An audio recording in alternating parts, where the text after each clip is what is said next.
C'est parti. Alors, on va commencer. Donc, bonjour à tous pour cette heure de webinaire sur le solaire géothermique. Nous avons fait 2 sessions cette semaine, une session pour les pros, pour lequel on était vraiment dans le détail technique, et cette vidéo on peut vous la passer, le lien, vous pouvez le passer sur YouTube. Et là, cette session aussi est enregistrée. On mettra cette session je pense, sur YouTube et sur Facebook, de telle façon que si vous avez loupé quelque chose, si vous ne pouvez pas faire toute la session, vous pourrez avoir une vue complète de ce qu'on aura dit pendant cette heure. Voilà, donc on va parler aujourd'hui vraiment du solaire géothermique, solaire thermique associé à la géothermie.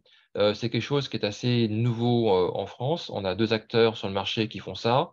On a Axanta AI qui fait ça pour les très très gros projets, et nous pour les projets, je veux dire, petits à moyens. Et bien sûr, il y a d'autres acteurs qui font uniquement solaire géothermie, mais c'est très particulier, uniquement sur les grosses installations. Donc, nous, on est Friit. Vous nous connaissez peut-être sous le nom Calé au sol parce qu'on vend, bien sûr, le plancher chauffant Calé au sol en fibre de bois. Et on est dans la géothermie maintenant depuis 5 ans avec l'Association française de géothermie. Mais aussi, on a beaucoup travaillé avec le BRGM et puis l'ADEME pour permettre de développer nos produits. On est labellisé pour la partie géothermie depuis 2021 sur Solar Impulse, et on fait partie du nouveau mouvement que vous avez peut-être dû voir qui s'appelle France Géoénergie, qui est un vecteur de promotion semi-public pour le développement de la géothermie en France. Voilà. Alors, on a quelques pages à vous présenter et après, on va visiter l'installation. Visiter l'installation, chez nous, en fait, chez Friit, on a depuis maintenant 1 an le chauffage géothermique, le rafraîchissement géothermique et un complément solaire. Alors, vas-y, tu fais suivre la page suivante. Voilà, alors pour chauffer et rafraîchir nos bureaux, donc on a 300 mètres carrés de bureau. On utilise pour ce faire 2 packs géothermiques OR32. Chacune font une puissance nominale de 4,8 kW quand le glycol de la géothermie est à 0 degré et quand on chauffe l'eau à 35 degrés. Et ce qui nous donne, dans ces conditions nominales, un COP de 4,5 et on branche ces packs en cascade, c'est-à-dire qu'elles sont branchées l'une après l'autre. On a 7 murs géothermiques qui ont une capacité chacun de 1400 watts à 10 degrés et 1000 watts à 0 degré en géothermie. On sait qu'il nous manque 3 murs géothermiques parce qu'il en faudrait mettre 10 par rapport aux 2 packs, mais c'est voulu car on voulait un peu stresser le système. Et du coup, on a fait un complément de thermique avec 7 panneaux solaires de 1 mètre carré qui ont une performance environ de 700 watts par mètre carré quand l'eau chauffée est à la même température que l'air extérieur. C'est important, ça ne veut rien dire théoriquement, mais pratiquement, ça veut dire beaucoup de choses pour nous. On verra ça tout à l'heure. Et l'installation qu'on a fait, donc c'est en fait un micro réseau de chaleur Caléonet qu'on sait monter à 100 kW. Mais du coup, on a fait ici une échelle à 1/10 qui nous permet de tester des installations pour les particuliers, mais des installations beaucoup plus grosses qu'on appelle Caléonet. Voilà, donc alors concrètement, comment ça se fonctionne? En fait, on a dans le cadre du chauffage à gauche, on a la pompe à chaleur qui est la petite boîte beige sur votre écran, et il y a les murs géothermiques en sol. Cette géothermie sort du glycol réchauffé par la terre. On les fait passer dans les panneaux solaires. On fait passer le glycol dans le panneau solaire avant de rentrer dans la pompe à chaleur. Alors bien sûr, si le panneau solaire est plus froid que le glycol qui sort du mur géothermique, on ne va pas faire un bypass, hein, on va aller directement dans la pompe à chaleur. Mais dès que le panneau solaire est un peu plus chaud, on fait passer le glycol dans le panneau solaire, ce qui fait qu'on dope la température du glycol en entrée de pompe à chaleur. Et ça nous permet d'augmenter le COP. Et quand la pompe à chaleur est arrêtée, ça nous permet de faire une boucle qui redescend dans la terre et de stocker la chaleur dans la terre.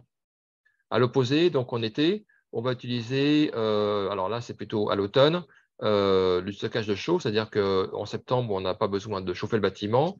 La terre, on va essayer de la réchauffer au maximum, de telle façon qu'on va augmenter la capacité à géothermie en température et en quantité d'énergie stockée. Entre les deux, on va pouvoir utiliser du froid qu'on verra plus tard.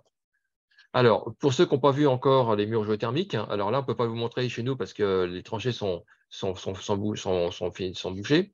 C'est des choses qu'on met en terre dans les tranchées. Ici, c'est une tranchée qui fait 3,5 mètres de profondeur, dans lequel on va mettre un mur géothermique qui, lui, fait un peu moins de 8 mètres de long, par 8 mètres, 1,8 mètre de haut. On glisse ça dans la tranchée avec une pelleteuse. On arrive à faire 4 à 5 murs géothermiques par jour par pelleteuse. On a fait 4 ans de R&D avec les BRGM pour arriver à ça. Pour les gros projets, on est éligible fonds chaleur. Ce que je disais tout à l'heure, donc 1400 watts en instantané de puissance. Et en gros, bah, il faut prévoir un mur par kilowatt de pompe à chaleur. Donc, si on a une pompe à chaleur qui fait 4,8 kilowatts de puissance, il faudrait mettre 4,8 murs, donc 5 murs. Si vous avez des questions, n'hésitez pas, parce que là, je cavale, mais n'hésitez pas à poser des questions. Les questions sont prioritaires par rapport au flux des paroles que je mène. Page suivante. Voilà, alors côté solaire, et on va aller voir tout de suite sur le toit, je pense après, c'est des panneaux non vitrés. Ils font chacun 1 mètre carré. On peut poser ça sur une chaise, comme vous voyez à droite, et c'est le cas chez nous. Ou alors on peut les attacher par-dessus une toiture, donc en surimposition. On a des petits crochets qui sont prévus pour ça. Ils sont certifiés Camargue, donc c'est des panneaux fabriqués en Europe avec les normes européennes. Ils ont une température maximum de 76 degrés. Et du coup, en fait, ça ne va pas bouillir, même si on les laisse sans rien faire. Alors, on a des petites questions. Donc, la nature du tuyau dans le sol, du PE. Oui, alors, quand on est en géothermie, on a une norme on utilise du polyéthylène, donc du PE, grade 100, donc du PE 100, RC, donc anti-craquelure. C'est le PE qui permet d'être dans des tranchées et de résister au cisaillement de la terre s'il existe, et de permettre d'avoir une durée de vie, d'avoir d'une durée de vie de 50 ans, sachant qu'a priori, on peut aller jusqu'à 100 ans au niveau des murs géothermiques, comme des sondes géothermiques, hein, c'est le même tuyau. Voilà, donc je continue. Donc voilà, maintenant on va faire une visite, on va aller voir Clément qui est en haut, là, qui pour nous montrer les panneaux. Après, on va regarder la salle des machines, la panoplie, qui est le skid, et les panneaux de surveillance. Et puis après, on fera un retour en salle pour discuter de plein de choses. Voilà. Alors, on laisse là Clément. Alors, 2 secondes. Hop. Et je vais mettre Clément en évidence. Voilà, donc Clément est en toiture. Donc là, typiquement, nos 7 panneaux solaires. Clément, tu peux te rapprocher un peu plus des panneaux solaires pour qu'on les voit un peu mieux. Je ne sais pas si ils sont. En théorie, la connexion n'est pas forcément excellente, mais il a mis le son. Ah, je pense qu'on a. Voilà, Voilà, d'accord. Donc là, il fait un peu le tour des panneaux solaires. Donc la réception est un peu bizarre en haut. Donc, c'est des panneaux qui se connectent l'un sur l'autre. Donc, ils sont montés tous en parallèle. Voilà. Là, on est plutôt sur la sortie des panneaux. On voit que les pigeons sont passés par là pour les décorer. On a un purgeur tel que vous pouvez l'avoir typiquement dans une installation traditionnelle. Et vu que les panneaux solaires ne montent pas en température au-dessus de 76 degrés, on a fait toutes les connectiques avec la salle des machines qui court derrière. Vous voyez un bout de tuyau rouge qui court. C'est du multicouche en diamètre 1 pouce, 32 mm, avec un peu d'isolation. Alors, quand je dis un peu d'isolation, je dirais que c'est un peu de la décoration. Parce qu'en règle générale, on fait fonctionner le solaire quand il est connecté à la géothermie en dessous de la température ambiante. Donc, du coup, on va plutôt rafraîchir les panneaux plutôt que d'aller chauffer par rapport à la température ambiante. Donc, les déperditions qu'on pourrait avoir sur les tuyaux est minime. Alors, bien sûr, si on veut utiliser l'été pour faire autre chose alors que la température est à 50 degrés, ça vaut le coup d'isoler les tuyaux. Mais du coup, ça reste quand même de la plomberie standard. C'est du multicouche en diamètre 32. La même chose que le même multicouche que vous pourriez utiliser pour connecter une nourrice de plancher chauffant. Voilà. Est-ce que tu peux. Alors, est-ce qu'il y a des coins? Pourquoi les panneaux ne montent pas au-dessus de 70 degrés? Oui, très bien. Alors, en fait, ce sont des panneaux qui sont non vitrés. Alors, dans les panneaux solaires, hein, il y a deux technologies, ce qu'on appelle vitrés et non vitrés. Alors, vitrés, ce sont ceux qui ont en fait une glace devant, qui font un effet serre Et quand on est avec un effet serre, les panneaux solaires peuvent monter jusqu'à 270 degrés l'été, s'il n'y a pas de rafraîchissement particulier. Le problème de ces 270 degrés, c'est que quand on est en mode chauffage, donc avec beaucoup de panneaux, c'est qu'on est au-dessus de la température d'ébullition du glycol, qui va bouillir à 140 degrés. Et quand on dépasse 140 degrés, ça bout, et le glycol en bouillant fait du caramel. Et du coup, ben, ça a tendance à boucher des panneaux. Donc d'abord, il faut avoir donc, une bonne soupape de sécurité pour évacuer la vapeur. Et derrière, vous avez vos panneaux bouchés. Donc dès lors qu'on est en panneaux vitrés qui montent très fort en température, il faut toujours les refroidir, soit en utilisant la chaleur chez vous, soit en ayant un circuit de décharge, qui est ni plus ni moins qu'un ventilateur avec un radiateur, qui fait qu'on diminue la température des panneaux. Donc, vous verrez que la plupart de nos collègues, que nous et puis nos concurrents, utilisent les panneaux non vitrés parce qu'ils ont plus, l'été, ils ne vont pas bouillir, et l'été et l'hiver, ils ont des caractéristiques thermiques qui sont très intéressantes. On a un seul concurrent qui utilise les panneaux vitrés, donc c'est Axanta AI, qui utilise les panneaux solaires l'été avec des sondes verticales, il en faut au moins une vingtaine, je crois, donc vraiment pour les gros projets, et ils injectent de la chaleur sur la sonde au milieu pour avoir une espèce de thermos dans la Terre. Mais c'est vraiment un cas très particulier. Voilà. Donc voilà les panneaux. Est-ce que tu peux remontrer un peu la connexion entre deux panneaux, Clément? Voilà, donc les panneaux sont branchés entre eux avec un manchon en caoutchouc, c'est de PDM, avec des Serflex. Et du coup, tu peux montrer la tâche du haut, s'il te plaît. Voilà, donc la tâche du haut d'un panneau. Donc on a des espèces de délingues en tôle, une espèce de clinquant. Tu peux te bouger un peu à gauche ou à droite pour voir la tâche du panneau. Non pas celui-là, mais celui sur le cadre. Voilà. Donc, on a des clinquants ou des rilsans qui nous permettent d'attacher le panneau. Et donc, c'est la même chose pour la toiture. On a un petit clinquant qu'on peut glisser sous une tuile et qu'on cloue ou qu'on visse sous la toiture pour maintenir les panneaux en place. Voilà. Donc, ça, c'est les panneaux vus sur toiture. Donc, c'est une toiture, là, c'est une toiture plate, mais on peut mettre ça sur des tuiles mécaniques, ardoises et autres. Alors, quel est le traitement de surface des panneaux? Alors, du coup, il n'y a pas de traitement particulier, c'est du polyéthylène aussi. C'est le même polyéthylène qu'on va utiliser pour, par exemple, des réservoirs de voitures. C'est du thermoformé. Donc, c'est exactement le même type de matériau qu'on va utiliser pour stocker de l'essence dans vos voitures et la même technologie que pour former ces réservoirs. Donc, on a une durée de vie de l'ordre d'à peu près 10 ans de ces panneaux-là. Très bien. Maintenant, je pose que je reprends la main, je vais mettre mon casque et je vais Bien prendre sûr. la parole. Et tu peux mettre en mute le truc.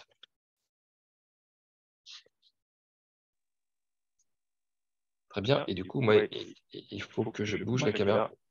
Voilà. Très Très bien. bien. Donc Donc maintenant, maintenant, on est. C'est encore. C'est pas en mute encore. Hop. Si je suis en mute. Voilà, c'est bon? Très bien. Donc là, on va aller vers la machine. J'ai encore un retour d'écho là. Non, c'est pas d'écho. J'ai encore un écho. Oui, allô? C'est bon? C'est bon, j'ai plus d'écho.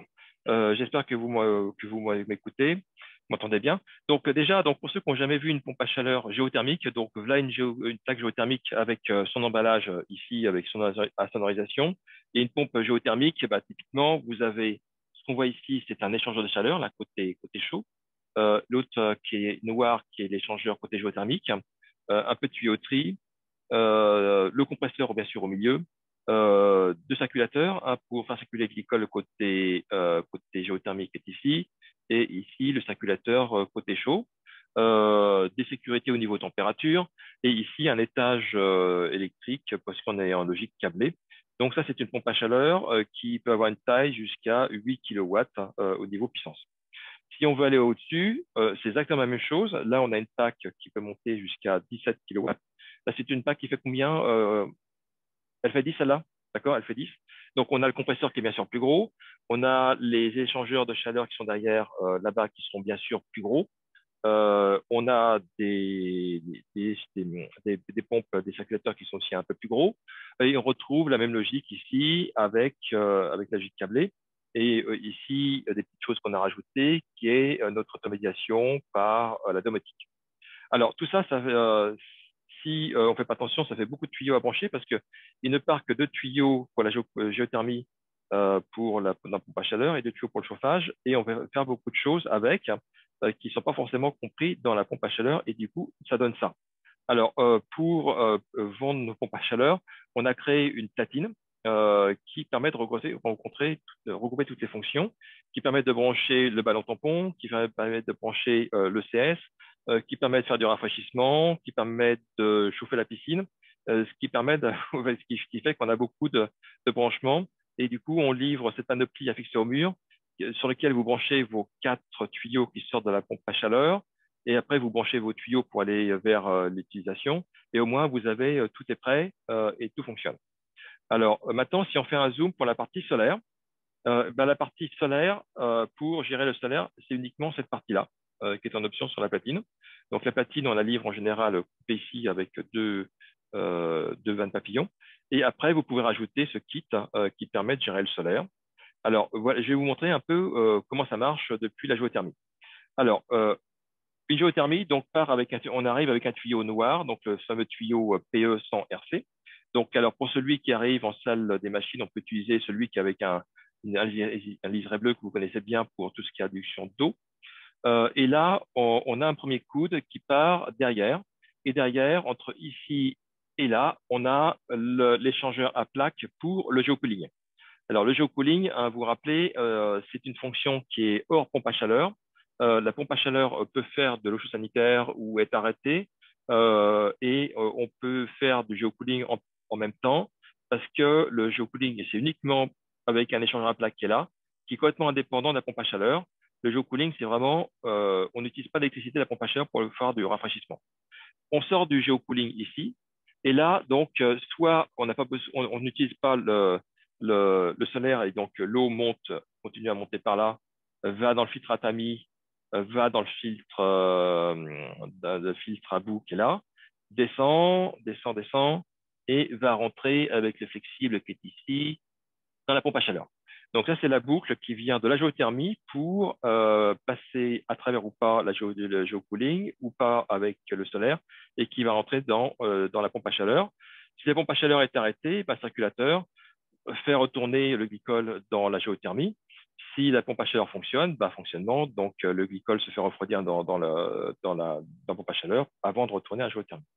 Alors, le kit qu'on a ici est composé donc d'un bypass. Donc, si on veut avoir les panneaux qui chauffent le glycol, l'eau, bien sûr, avec la vanne est ouverte ici. L'eau passe par ici, passe dans le circulateur, monte dans les panneaux, passe ici dans la mesure de débit, passe ici et va ici. Donc, ça marche un petit peu comme un bypass de piscine pour une pompe à chaleur, où on va piquer de l'eau dans l'arrivée, faire une déviation ici, remonter là, et ça repart par au-dessus. Voilà. Alors là, vous voyez, vous avez plusieurs éléments qui sont livrés en standard pour cette partie solaire. On a ce qu'on appelle des vannes de 2 voies. Et ces vannes de voies, en fait, vont pouvoir, par exemple, celle-là, quand elle est fermée, et celle-là est ouverte, avoir le circulateur qui fait circuler en boucle fermée le glycol avec les panneaux solaires et ainsi pouvoir, par exemple, mesurer la température des panneaux solaires sans impacter la géothermie. Dans ce cas-là, ça évite de mettre des capteurs température sur le toit. S'il y a un défaut, de monter sur le toit pour réparer le capteur solaire. Du coup, là, ça vous permet à tout moment de connaître la température du solaire et de savoir, avec l'automatisme que l'on a mis, savoir ce que l'on fait. Si on veut utiliser le solaire, cette vanne-là se ferme, cette vanne-là s'ouvre, et du coup, on a le glycol qui va partir comme ça et va passer par là pour réchauffer le glycol avant de rentrer dans la pompe à chaleur. Alors, il y a un cas particulier qu'on n'a pas encore mentionné, c'est par exemple entre le mois d'avril et le mois de mai, on a des nuits fraîches et du coup, on peut avoir les panneaux solaires qui sont froids et qui peuvent être plus froids que la géothermie. Et du coup, dans ce cas-là, on a un bout de logiciel qui nous permet de fonctionner les panneaux la nuit pour rafraîchir la géothermie ou rafraîchir le bâtiment sans avoir à dépenser d'énergie côté géothermie. Donc voilà, voilà à peu près comment ça fonctionne. Alors, on a quelques questions. On a des questions en plus ou pas? Non, exactement. On n'a pas de questions? Est-ce que vous avez des questions avant qu'on passe, avant que je retourne au bureau pour voir la suite des choses? Voilà, donc le temps que les questions arrivent, pour qu'une installation de géothermie fonctionne bien, on a besoin aussi de le ballon tampon qui est ici. Donc là, actuellement, on a un 200 litres.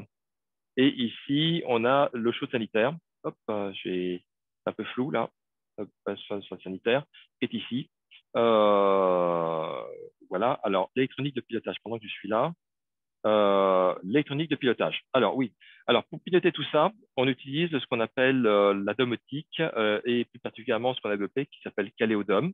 Donc par exemple ici, on a un boîtier électrique dans lequel dedans il y a des relais et puis des capteurs de température. Associé à ça, on va avoir des thermocouples. Alors c'est déjà cette domotique ici va pouvoir actionner des 23 voies ou des 22 voies.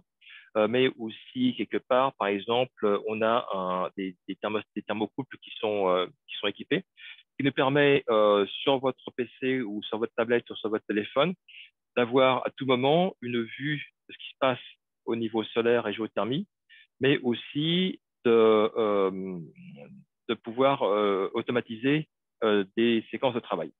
Alors, la box domotique, j'en ai une qui traîne quelque part par terre. Désolé, c'est la vie chez nous d'avoir des choses en test. Voilà, une box domotique.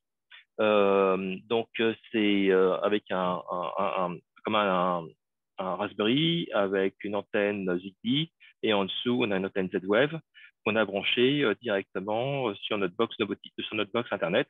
Et de là, donc, on peut piloter intégralement l'installation solaire. Alors, l'installation solaire, donc je continue sur l'automatisme.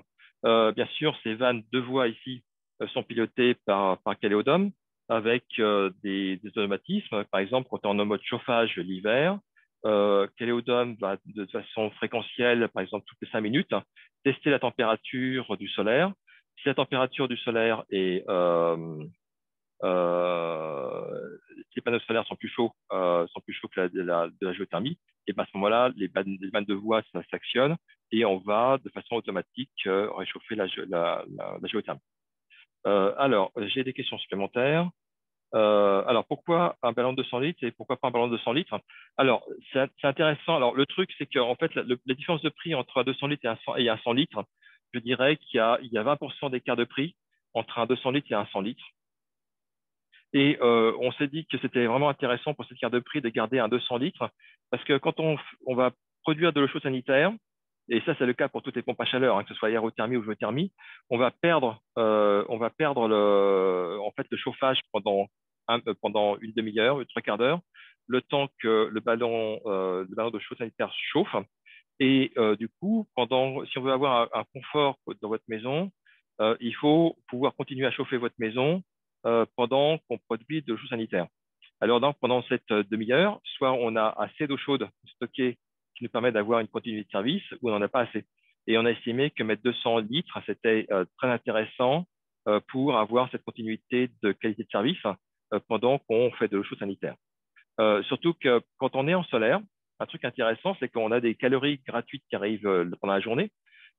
Et du coup, on va plutôt favoriser, et ça c'est paramétrable bien sûr, la production d'eau sanitaire grâce au solaire géothermique pendant la journée, plutôt que de faire l'eau sanitaire la nuit, où il y aura peut-être moins de calories solaires, et du coup, une performance de pompe à chaleur qui sera peut-être moins importante. Voilà. Du coup, autre question. Ici, il y avait d'autres questions, pas de questions ouvertes. Il y avait une autre chose aussi. J'ai vu sur, et je rentre, je vais. Voilà.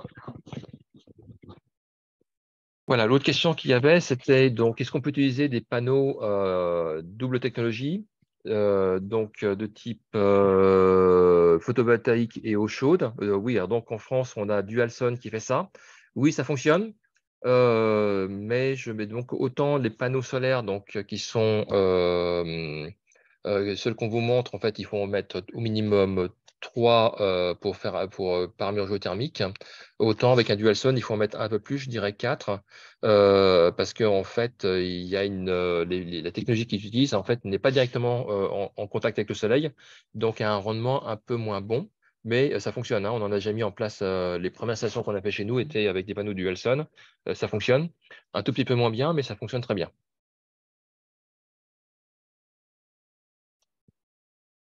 Alors, les panneaux EPDM sont fabriqués en Allemagne.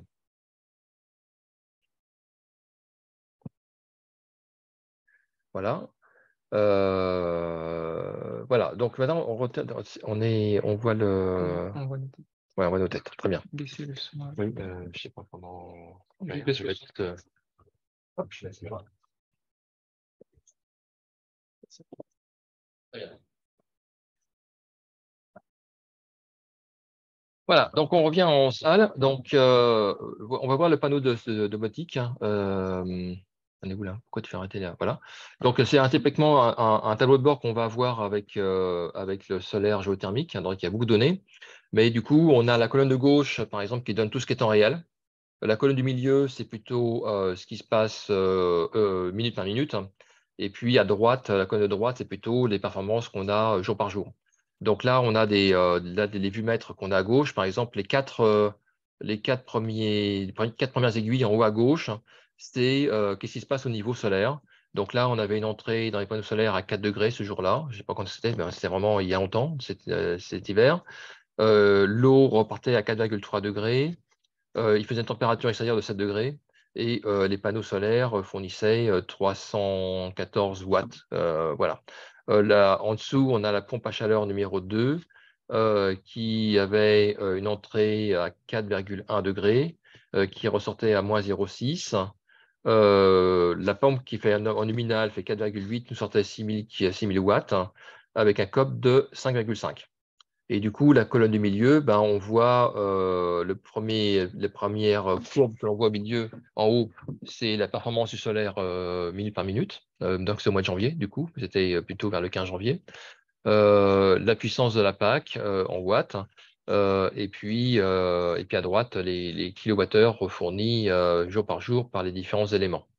Ce qu'on voit, c'est que dès lors que les pompes à chaleur géothermiques, dès lors qu'on a une température d'entrée qui est supérieure à 0 degré, 0 degré étant la référence pour le COP à 4,5, mais c'est la partie mini, c'est le COP mini, on a un COP qui augmente fortement. Et du coup, pour cette pompe à chaleur, on verra plus tard, mais on avait souvent des puissances émises de l'ordre de 6000 watts pour un nominal de 4,8 et un COP de 5,5. Donc, on est par rapport à l'aérothermie pour lequel on est toujours en dessous des performances parce qu'on est toujours en dessous de 7 degrés quand on chauffe. Là, c'est un peu le contraire. Les questions suivantes, c'est?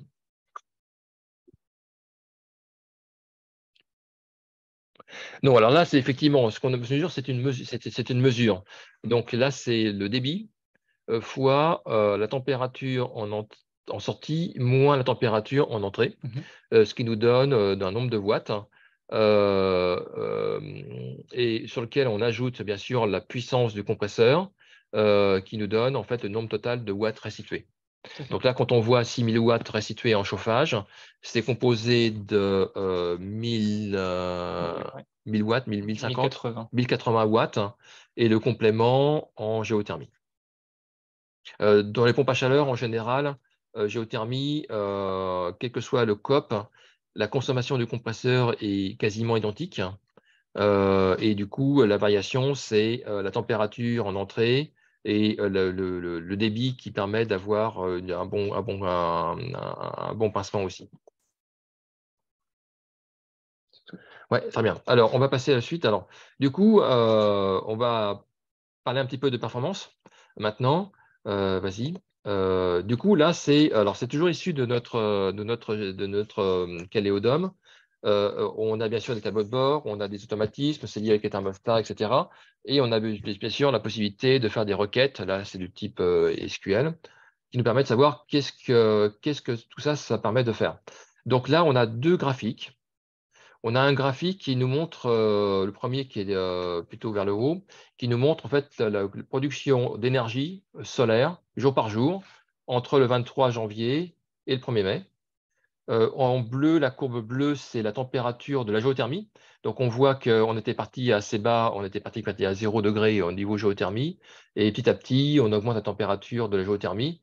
Alors, on oublie la mesure le 1er mai parce que du coup, c'est une mesure qui est moyennée sur la journée, mais qui ne tient pas compte de plein de choses. Mais ça donne une tendance sur, oui, quand on a commencé à mettre le solaire, on a commencé à avoir la température moyenne de la géothermie qui augmente. Et du coup, on était après, vers à partir du mois d'avril, à peu près à 10 degrés, ce qui est super. Et la courbe du bas, c'est plutôt les kilowattheures fournis en énergie par chacune des packs. Alors, vous voyez, il y a deux couleurs. La noire, c'est la première pack qu'on utilise tout le temps. Et la deuxième pack, c'est celle qui démarre si on n'a pas assez de chaleur. Alors, en termes de chiffres, cette phase-là du 23 janvier au 1er mai, ça correspond, ce qui est marqué dans le titre, à peu près à 8660 kWh de production de chaud pour chauffer nos locaux. On a vu qu'en cumulant la courbe rouge d'énergie solaire, on a 3450 kWh de solaire, soit à peu près 40%. Voilà, donc les 7 panneaux solaires que vous avez vus sur le toit terrasse, associés à nos 2 pompes à chaleur, et 40% de l'énergie a été fournie par le solaire. Il y a des questions, non? J'ai répondu par message. D'accord. Et c'est quoi la question? Le replay, est-ce qu'il est possible de recevoir le replay? Oui. Alors, oui, pour tout le monde. Donc, le replay, donc il y en aura deux. Il y a celui d'hier qui était plutôt des gens du bureau d'études, donc qui est déjà sur notre chaîne YouTube. Et du coup, on vous verra demain. Il y a un délai de 24 heures avec Zoom. Dans 24 heures, vous recevez un message avec les liens pour accéder à cette vidéo en replay qui sera stockée sur YouTube. Voilà, donc je passe au suivant. Et ben là, alors, un truc intéressant, on va regarder la partie droite de la page. C'est une journée, alors c'était quand? Février, le 6 février. On a eu beaucoup de soleil ce 6 février, et la courbe rouge montre en fait la production solaire, et la courbe verte qui est en dessous, la production de chaleur, enfin c'est le nombre de watts qu'on a produit, donc en fait la puissance fournie par la pompe à chaleur pour chauffer nos locaux. Et on voit à droite que juste avant midi, on a commencé à avoir beaucoup de soleil. On voit la courbe rouge qui monte à fond. Donc, ça veut dire qu'on a eu beaucoup de soleil. Et du coup, à ce moment-là, on n'a plus besoin de chauffage. Et ça veut dire que pendant cette période-là, on a stocké l'énergie solaire dans le sol parce qu'il n'y a pas besoin de chauffage. Par contre, à 18 h, au moment où il a commencé à plus avoir de soleil, bien sûr, on a recommencé à chauffer les locaux. Et c'est un moment où le soleil a commencé à disparaître. Du coup, c'est là qu'on voit que c'est intéressant parce qu'on parle beaucoup d'énergie pilotable et non pilotable. Une pompe à chaleur est pilotable.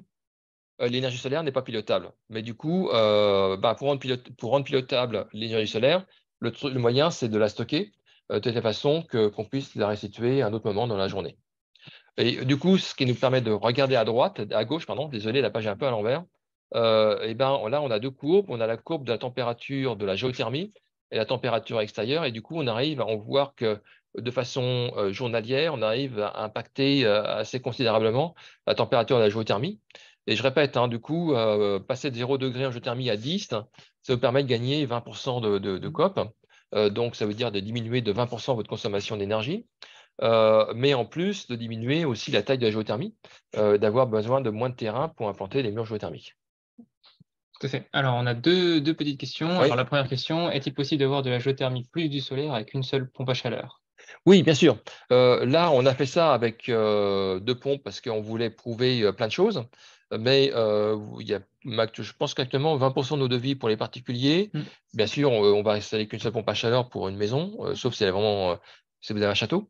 Mais effectivement, la plupart de nos 20% de devis sont avec une seule pompe à chaleur, avec des murs géothermiques et du solaire. Et je crois qu'on va le voir un tout petit peu plus loin, mais on est capable de dire qu'on est capable de remplacer 20% de la géothermie par le solaire. Donc, si vous avez 10 murs géothermiques, on passe de 10 à 8. Si on fallait 5, parce que c'est une pompe à chaleur de 5 kW, on passe de 5 à 4. Et pour chaque mur géothermique qu'on retire, on va rajouter 3 à 4 panneaux solaires.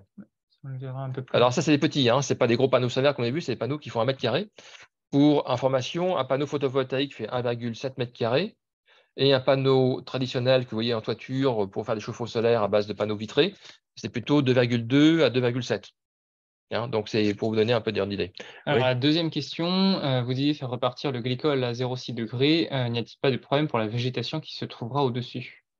Alors, encore très bonne question, merci. Les murs géothermiques, vous avez vu qu'on les enfouit de telle façon que le haut de la géothermie soit à 1,5 mètre en dessous du niveau de la Terre. Donc, du coup, on va effectivement refroidir la Terre, mais à un niveau qui est largement en dessous du système racinaire. La plupart des essences d'arbres, si on prend des arbres uniquement, ont un système racinaire qui sont plutôt situés dans la bande des 0, moins 0,5 mètres, moins 0,5 mètres, moins 50 cm, très rarement à moins 1 mètre et jamais à moins 1,5.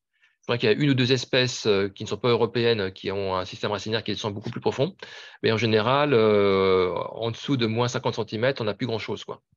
Du coup, effectivement, ça refroidit la terre, mais pas forcément à un endroit où ça va gêner la végétation. En tout cas, beaucoup, beaucoup moins que si on avait une géothermie qu'on appelle horizontale, qui consiste à scalper le terrain, à mettre des tuyaux à moins 50 cm et remettre de la terre. Donc là, effectivement, on peut avoir effectivement un terrain qui peut geler, ce qui peut être intéressant aussi pour tuer tous les insectes qu'on ne veut pas voir renaître l'été prochain. Alors, une dernière question. Votre calcul de coefficient de performance fait l'hypothèse que la PAC est de consommation électrique constante. Prenez-vous en compte que la PAC peut être en mode inverter, si bien que la consommation électrique et le COP sont impactés? Oui, alors les pompes à chaleur que l'on vend actuellement ne sont pas inverteurs, donc c'est tout ou rien. Donc effectivement, on a comme hypothèse que la consommation de la pompe à chaleur est constante. Début août, on va commencer à commercialiser des pompes à chaleur inverteurs qui font entre 9 et 12 kW, 9 kW à 0 degré et 12 kW à 10 degrés. Du coup, on va avoir un mode de calcul bien sûr différent. Et là, on va pouvoir se connecter de deux façons différentes. On va pouvoir mettre une pince ampère-métrique sur la machine. Et en plus, elle sera connectée en mode bus sur notre Kéléodome, qui nous permettra toutes les minutes d'avoir la puissance réelle du compresseur. Parfait. Alors, pas de nouvelles questions. Je propose qu'on continue le PowerPoint. Ouais. Alors, voilà. Donc, parlons de COP. Donc, vous avez vu qu'on a deux machines. Donc, la première machine, c'est celle qui fonctionne le plus souvent et c'est celle qui a un COP de 5,56. Donc là, on ne fait pas d'eau chaude sanitaire, on ne fait que du chauffage. Et vous voyez, en fait, on a des variations journalières du COP. En gros, hein, vous voyez que si on a un peu un électrocardiogramme qui est journalier, avec des COP qui montent assez fort, hein, parce que je crois que le pic qui est en haut, il monte à 6,5, un truc comme ça. Et celle qui est en dessous, c'est une PAC qu'on utilise moins souvent et qui est pénalisée pour deux choses.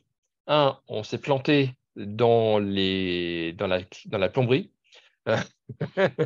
si bien qu'en fait, la deuxième PAC reçoit beaucoup moins de solaire que la première, quasiment zéro d'ailleurs, en fait. Hein. Quasiment zéro. Et puis, le deuxième point, c'est qu'en plus, on a deuxième plantage, elle reçoit un peu moins d'eau aussi que la première, donc en fait, du coup, un débit moins important, du coup, est impacté au niveau du COP. Et puis 3, c'est vu que c'est celle qui arrive en dernier, c'est celle qui fonctionne le plus en température plus haute. Du coup, il y a trois effets qui font qui montrent quand on est bien approvisionné en glycol et qu'on a du solaire, on est bien. Si on s'est planté, etc., on n'est pas très bon. Mais on arrive quand même à tâcher quand même des COP qui font 5,56 pour des COP nominaux qui sont en général affichés à 4,8, 4,5 sur sur ces pompes géothermiques. Et une question, non? Alors, une autre question. Ouais. Pourquoi les pompes à chaleur sont-elles en série et pas en parallèle? Alors, et oui, alors quand on met en cascade, effectivement, c'est un peu un mot un peu galvaudé. Les pompes à chaleur que l'on a sont en Parallèle. parallèle. Voilà. Bon point. Merci beaucoup. Il y a encore une autre question? C'était un remerciement. Et une question vient d'apparaître. Oui. Les panneaux vont compenser 20% des murs et niveau tarif, quelle est la proportion par rapport à l'installation géothermique pure? Alors, ce qu'on essaie de faire avec ça, alors ça va dépendre des installateurs, bien sûr, et qui fait quoi, mais on essaie d'avoir des produits qui ont à peu près le même prix. C'est-à-dire que le prix du mur géothermique installé par un professionnel sera au même prix que les 3 panneaux solaires installés par un professionnel. Alors pareil, si c'est vous qui voulez installer en tant que particulier, le prix du matériel va être à peu près la même chose. Un mur géothermique auprès des particuliers, c'est 600 € à peu près, c'est ça, non? En taxe, c'est ça, hein? OK. Ouais, c'est ça. Et puis les panneaux solaires, c'est à peu près 3 panneaux, 3-4 panneaux, c'est à peu près 600 € aussi. Voilà. Donc on essaie vraiment de trouver des technos qui va éviter de nous stresser au niveau des prix, pour avoir quelque chose qui soit toujours pareil au niveau des prix, quelle que soit votre décision. Alors, on a une autre question. Est-ce que vous assurez le service après-vente et l'entretien de vos installations ou avez-vous un panel d'artisans installateurs? Oui, alors nous, on n'est pas, on ne s'est pas touché, par exemple. Alors, déjà, les pompes à chaleur sont des monoblocs, donc du coup, il n'y a pas besoin de toucher aux pompes à chaleur, mais on n'est pas RGE, on est fabricant. Et du coup, on a un panel d'artisans installateurs dans chaque département qui peuvent acheter et installer et entretenir votre installation. Alors, pour l'installation du pompe à chaleur, la maintenance, elle est obligatoire tous les 2 ans. C'est une pompe géothermique donc, qui est monobloc, qui est scellée en usine. Donc, il n'y a pas besoin de toucher au fluide frigo. Donc, il n'y a pas dans le principe de maintenance à faire dessus. Sauf que on a une obligation en France parce qu'on a beaucoup de packs bibloc, qui est quelque chose qui se fait en France et pas à l'étranger. Mais du coup, ça veut dire qu'il y a beaucoup d'installations avec des gens qui ont fait des liaisons frigo sur le terrain. Et c'est pour ça qu'on a cette obligation de faire tous les 2 ans une vérification de la pompe à chaleur, bien que sur une pompe à chaleur géothermique, il n'y en a pas besoin. Mais oui, donc on a un réseau d'installateurs. Alors, est-ce que ça couvre tous les départements, tous les villages? Peut-être pas encore, mais c'est quelque chose qu'on développe rapidement. On note la demande d'ailleurs de M. Besson qui est dans le 05, on regardera. D'accord, Et tu peux noter, c'est bon? OK, d'accord, OK. En particulier ce monsieur. D'ailleurs, les pompes à chaleur qui sont comme ça à liaison frigorifique déjà scellées en usine, on retrouve la même technologie dans les frigos, par exemple, frigo ou congélateur. C'est aussi scellé en usine. Voilà, donc, il y a aussi une question pour le 71. Donc, je crois que le 71, on a aussi un installateur. Tu peux regarder, oui, tu reprendras le nom de la dame. Oui, on prendra le nom et puis on recontactera tout le monde. D'accord, ok, très bien. En personnel après. Voilà, alors, oui, donc je disais le COP de 5,56, en général, c'est pour faire une eau à 35 degrés. On s'aperçoit que aussi, on n'a jamais une eau à 35 degrés pour chauffer notre installation. Alors, bien sûr, on est équipé de planchers chauffants calés au sol et des plafonds calés au sol. Reviens en arrière, là. Oui. Donc, voilà. Mais du coup, en fait, plus la température d'eau de départ vers le plancher est faible, meilleur est le COP. Du coup, dans les 5,55, il y a une partie solaire, c'est sûr. On a vu entre les 5,55 et puis les 4,5, mais il y a une partie du fait que l'eau qu'on a utilisée n'était pas forcément à 35 degrés non plus. Voilà, alors, question? En Moselle. Ah oui, en Moselle, on a un très bon installateur. Donc, lui, il est à Thionville, mais il rayonne sur il résonne sur toute la Moselle, je crois. Oui, on a un très bon installateur. Tu prends le nom aussi? Oui. Alors, il y en a 4 encore qui demandent l'installateur. Donc ça, on note les noms et puis on contactera après les personnes en privé. Très bien. Impec. Donc là, la performance du panneau solaire est assez intéressante. Il faut se rappeler là qu'on a 7 panneaux solaires, donc 7 mètres carrés.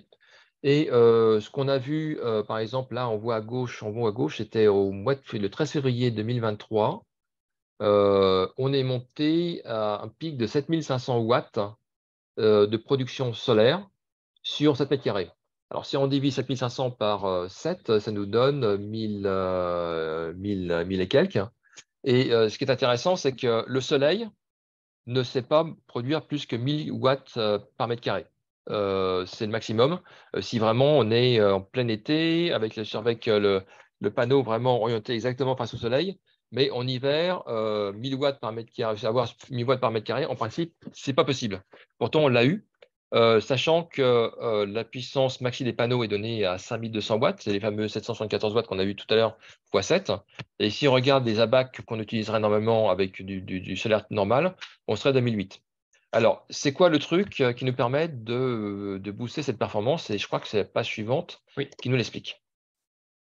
Il y a des questions encore ou c'est bon? Il y avait une question, attends le prix moyen d'une installation pour 90 mètres carrés? Alors, 90 mètres carrés, si on considère uniquement des murs géothermiques, pour 90 mètres carrés, on en met combien? 4? Suivant l'isolation de la maison, entre 4 et 6. Sont bien Ouais. isolés, donc 4, ouais. 3 à 4. Ouais. Enfin, dans 3 et 6, suivant votre isolation.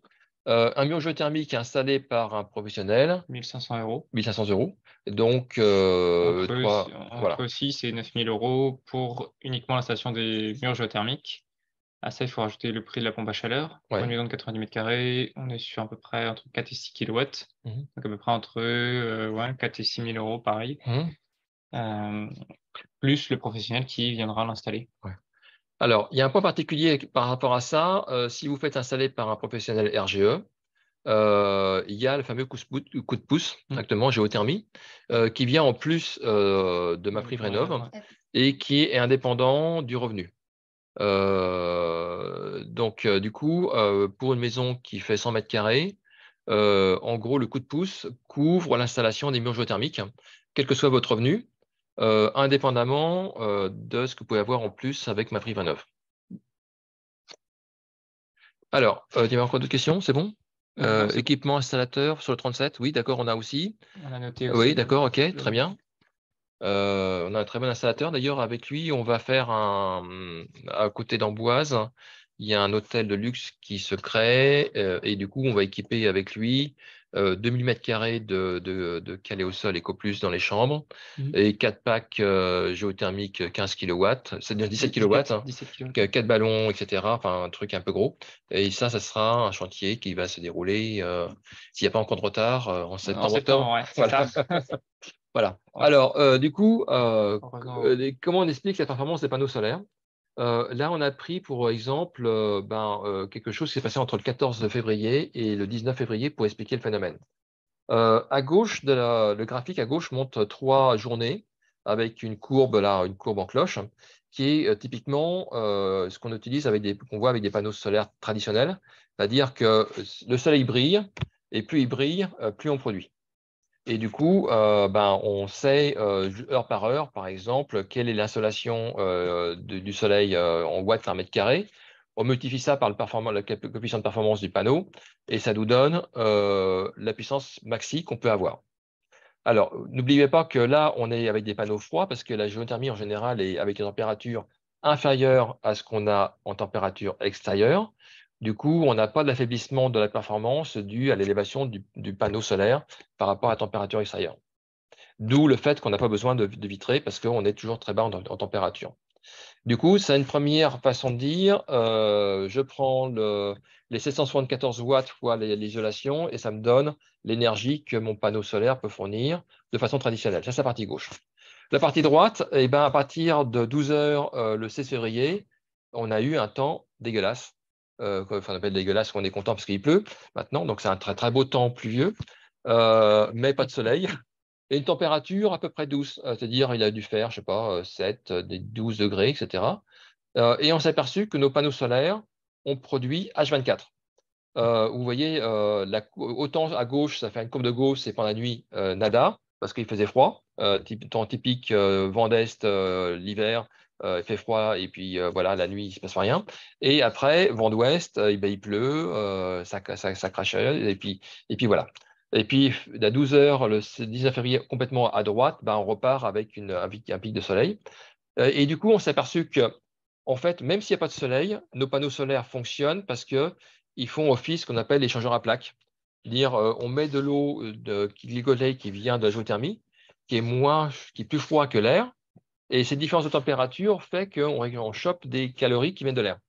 Un peu quand on utilise un radiateur pour refroidir sa voiture. Et ben là, c'est pareil, il y a le vent qui passe, il tombe de la pluie est plus chaude que le glycol, et bim, on récupère de la calorie.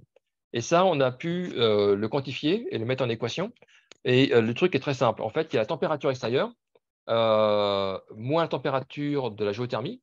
Par exemple, s'il fait 15 degrés dehors et il fait la géothermie à 5, ça fait un delta de 10, et fois 34 watts par donc 34 watts fois le nombre de panneaux. Du coup, si on a par exemple 10 degrés d'écart, on a 7 panneaux. Et 34 watts, et ben, ça nous donne, il faut calculer, mais 3000 watts, quelque chose comme vers les 3000 watts, de 3000 watts. C'est ça. Voilà. Et là, ça marche H24 et c'est super. Et plus il pleut, plus ça marche. Et plus il fait humide, plus ça marche. Parce que du coup, on est toujours avec une température de géothermie. Bien sûr, on va démarrer toujours parce que la géothermie est plus froide que l'air dans ces cas-là. Et ben, on va du coup travailler avec un point de rosée. Alors, c'est un truc qu'on évite d'avoir en point chauffant. Mais là, on est toujours en dessous du point de rosée. Et du coup, il y a de l'eau qui se condense sur les panneaux. Et du coup, cette eau qui se condense, bah, c'est super parce que du coup, ça nous apporte des calories. Il y a 2 autres questions. Alors, ouais, on a 2 questions. On va commencer par celle-là. Peut-on utiliser un réseau de radiateurs classique existant comme émetteur de chaleur Alors, oui, on peut. Par contre, il faut des pompes à chaleur un peu spéciales en haute température? à haute température. C'est un peu spécial, c'est beaucoup plus cher, mais ça se fait. Il y a ça chez Nexterm, des hautes températures, je sais On pas. a des hautes températures Oui, chez Nexterm à oui. partir d'une certaine puissance. Mhm. Donc, il faudra regarder après la puissance nécessaire, mais c'est quelque chose qui peut potentiellement exister. Voilà. Alors, actuellement, dans les technologies, donc, du coup, ces hautes températures sont plutôt en R410, plutôt qu'en R432. Ouais. D'ici, je pense, de 3 ans, il y aura du R290 qui permettra de faire, donc du propane. Le truc du R410, c'est un gaz qui est en fin de vie. Donc, Qui il va être faut arrêté juste. d'ici 2 ans, je Oui, crois, qui sera interdit. interdit de vente dans 2 ans. Ouais. Donc, si vous voulez faire une installation sur radiateur, c'est maintenant. Sinon, on aura, je pense, un trou de techno pendant 2-3 ans avec le R290 Ouais. qui calcule la technologie, que ce soit aérothermie ou géothermie. Il n'y aura pas de réponse technique pendant 2-3 ans, dans 2 ans, pour la haute température. Et pensez aussi que le R290, c'est du propane. On va en mettre dans les pompes à chaleur, je pense, à 1 kg ou 2. Et du coup, ça sera forcément des pompes à chaleur qui seront à l'extérieur plutôt qu'à l'intérieur, Ouais. Et qui pour fonctionneront en basse des température. questions d'explosion possible s'il y a une fuite. Alors, on sait qu'on a déjà des frigos qui travaillent au propane, mais dans un frigo, il y a quoi? Il y a 50 grammes de propane, Ouais, donc c'est tout. voilà. Mais les pompes à chaleur, donc ça sera dans 2-3 ans, ça sera forcément à l'extérieur, dû au propane, ou même si c'est des pompes au CO2, on va pas, s'il y a une fuite, on va pas vous asphyxier au CO2. Voilà. Alors, et la deuxième question, quelle est la durée de vie de l'installation géothermique et la pompe à chaleur? Alors, l'installation géothermique par elle-même, la durée de vie du tuyau est donnée pour 50 à 100 ans. Donc, c'est en fait dans les fiches techniques du fabricant de tuyaux, dans les normes, c'est garantie 10 ans, durée de vie 50 ans minimum. Mais ça a été inventé il y a Voilà. entre 60 et 70 ans, donc du coup, les premiers tests sont toujours d'actualité parce que c'est toujours pas assez dégradé pour décider de la fin de vie du matériau. Alors, la pompe à chaleur est garantie 5 ans, mais ce qu'on voit au niveau de durée de vie, la durée de vie d'une pompe à chaleur géothermique est supérieure à une durée de vie aérothermique. Ce qui s'explique, c'est qu'on a beaucoup, beaucoup moins d'électronique. La pompe à chaleur que vous venez de voir, en fait, il n'y a pas d'électronique. Enfin, s'il y a les relais, mais les relais, c'est quelque chose qui se change, qui sont emboîtables, donc qui se change très facilement par des professionnels. Il n'y a pas d'électronique, du coup, c'est un peu bourrin. Et ça marche très bien. Et quand on regarde, par exemple, les données données par l'ADEME sur les durées de vie moyennes des pompes à chaleur, la pompe à chaleur aérothermique est donnée à 12 ans et la pompe à chaleur géothermique est donnée à 17 ans. Voilà.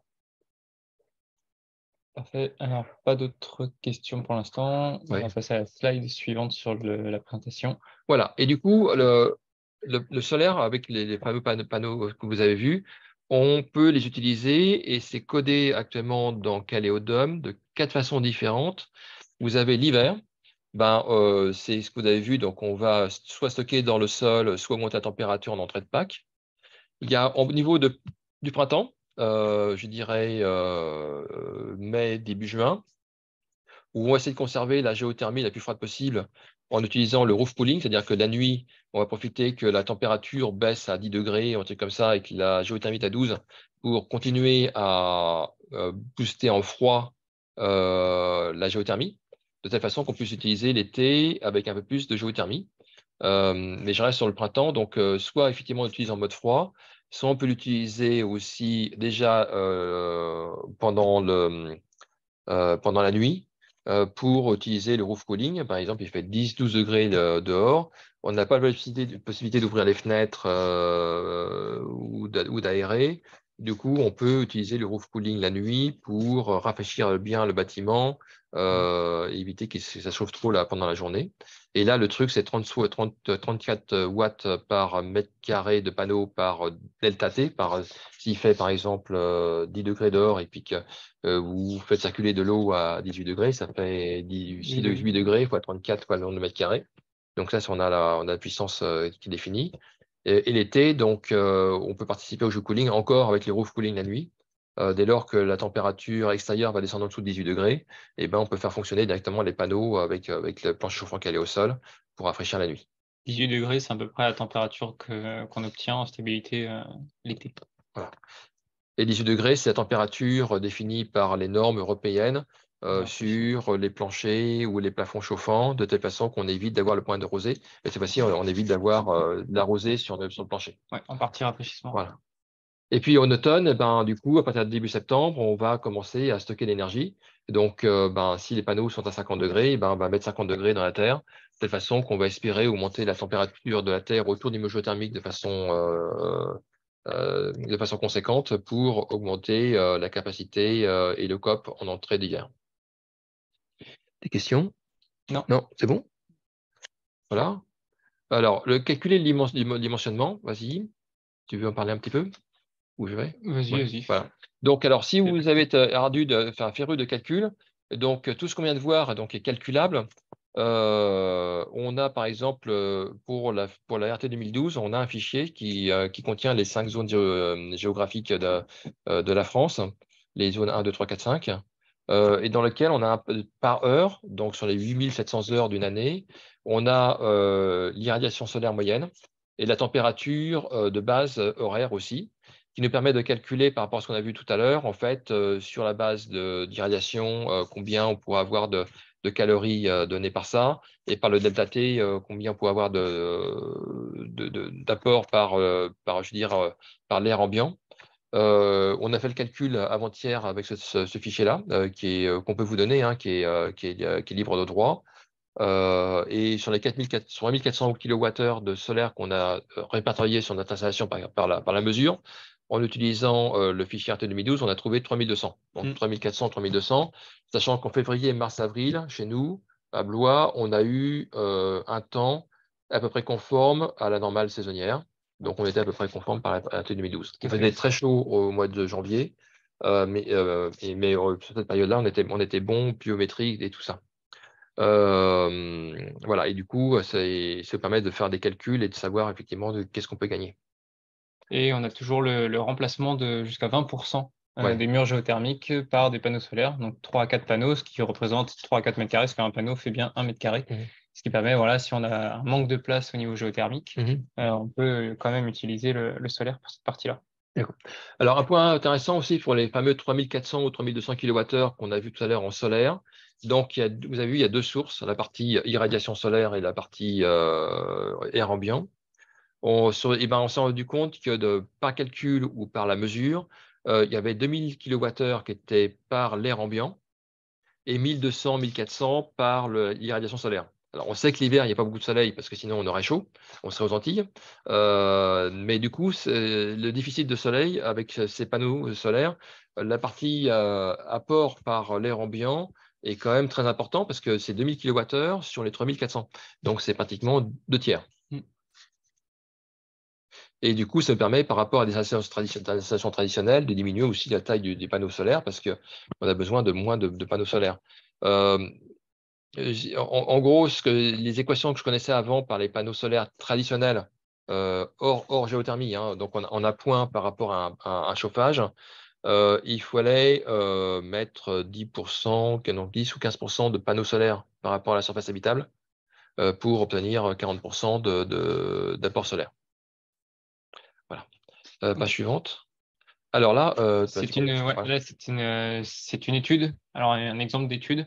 Donc, on est mis sur Blois, parce que nos bureaux sont situés sur Blois. Le coefficient de déperdition G, 0,65, qui correspond à peu près à la RE 2020. Donc, ça, c'est une question d'isolation, une question de déperdition du bâtiment. La surface habitable, 150 mètres carrés, la hauteur 2,5 mètres, ce qui est à peu près la hauteur classique, le nombre d'occupants, et on a 2 possibilités, qui sont la production d'eau chaude sanitaire par la pompe à chaleur, on n'est pas obligé d'en faire, on peut faire uniquement du chauffage, et la possibilité de faire du rafraîchissement. Voilà, donc après une petite trentaine de secondes de calcul, on obtient ce graphique qui sont les résultats sous forme voilà, donc en graphique. Donc on obtient bien les 5,21, donc ça c'est le coefficient de performance de la pompe à chaleur, et les 5 murs géothermiques, parce qu'ici on a choisi l'échangeur en murs géothermiques. Donc on obtient 5. Donc après on voit les détails, donc la consommation en eau chaude sanitaire, en chauffage. Ça c'est l'apport électrique qu'on devra fournir, et, la part vert clair, c'est l'apport justement de la géothermie, donc toutes les calories qu'on extrait du sol pour chauffer le bâtiment. Et on a aussi une petite part de géocooling, donc ça c'est vraiment passif, donc sans utiliser le compresseur de la pompe à chaleur, donc c'est quelque chose qui est presque gratuit. Voilà. Et puis comment procéder? Bah, écoutez, peut-être que vous avez déjà fait ça avec nous, mais on est à votre écoute pour faire une préétude gratuite. Hein. Les 2 pages précédentes, c'est quelque chose qu'on peut faire gratuitement pour vous. Si on sait ce que vous avez consommé ou ce que vous avez fait comme rénovation, on est capable de vous donner une préétude comme ça, de dire bah, en gros, ça vous fait tant de murs géothermiques, telle puissance, et puis établissement d'un devis de matériel. On peut faire que du matériel parce qu'on n'est pas poseur. Bien, on peut si vous voulez avoir des installateurs, donc on peut vous aider aussi à motiver un installateur pour venir vous voir. Voilà, donc ça fait déjà 1 heure qu'on est ensemble. Je pense que pendant que vous avez pu manger pendant qu'on faisait ça, nous on n'a pas encore mangé. Et est-ce que vous avez des questions encore avant qu'on puisse clore la session?